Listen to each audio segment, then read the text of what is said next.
The consistent fear that I hear is that there's still this perception that digital assets are not welcome in the mainstream economy, and let me promise you that our effort to change the policy is purely about changing that.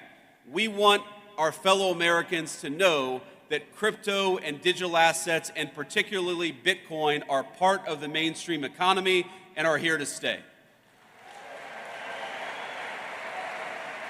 The value proposition of Bitcoin is that it can serve the same function, but in a digital age, a way that's secure, that's safer from fraud, that allows people to buy and sell and store value, but in a way that's consistent with the modern technological age that we live in. Now, having said that, I fully accept there are risks to all of these things. There are always risks to new technologies.